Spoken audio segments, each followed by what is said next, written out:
All right, Sex and the City, my McEnroe story. So, not John, but his son, Sean.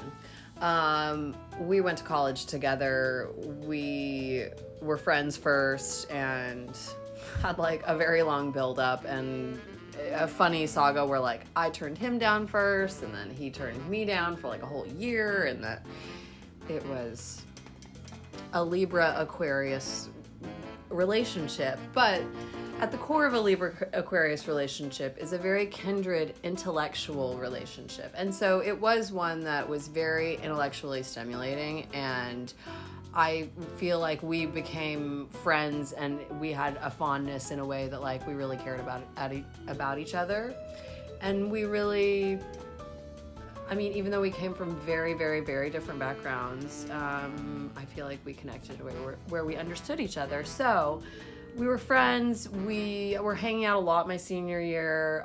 We hadn't been hooking up, and then like we hooked up right before I graduated, and then it was like weird. And I think like we got in a fight about something, and then I like hooked up with my producer who I was working with at the time. And so, yeah, it just got messy. It got messy, and he knew that because my friend told him. Duke Dellison Dove. I know you told him about Tony. Anyways, then I moved back to Arkansas. We're not talking for like probably a year. I message him Merry Christmas. He shows up on my doorstep like 48 hours later. We start living together for 6 months to like, 6 or 7 months. I would say we had like a situation where we were living in my house in Arkansas for a little bit. We were living in LA in his apartment for a little bit. We went to New York for a bit.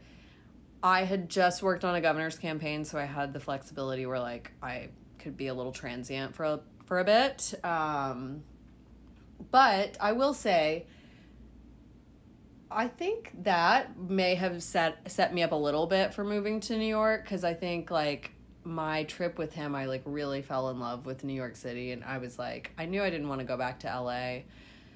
I knew I wanted to go to New York. But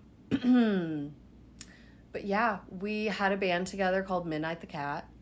There are recordings that I still have of it. I will do you I mean, honestly, I listened to it. It's like kind of raw enough where it's like not bad, but it's kind of cheesy. I don't know. I think some of it was kind of good. So, Sean, if you watch this, I'm sure you will. Yeah. Some of it's not bad. I listened recently. Midnight the Cat. Yeah. But it ended up, like, we got in a fight over something. He went back. Oh, yeah. He, like, I'm not going to get into that. Anyways, we stayed friends, and we actually hung out in New York after I moved here a couple of times. Like, we hooked up once again, and, like, I don't know. I wish him well. Yeah, you know, it's interesting. Like, the Libra-Aquarius connection is, I think, one of the best, like, relationship connections as far as, like, the intellectual connection in my experience. And so for that, I'm grateful for it. It gave me music and inspiration, you know, and we like had a lot of fun. It was a good time. But one interesting thing actually is we put together a connection that, like, hear me out. So my aunt was discovered by Jack Nicholson. Jack Nicholson at the time before this was always casting Angelica Houston, who was his girlfriend. Angelica Houston was stolen by Ryan O'Neal. He stole Angelica Houston at some party and took her away for a couple of years and was dating her. And so we wondered if perhaps that opening of his grandfather stealing Angelica Houston away from Jack Nicholson may have been a butterfly effect for my aunt to have the opening, since he was always casting her in those roles for her first film. So anyways, yeah, that's my McEnroe story. And Shawnee, I wish you well.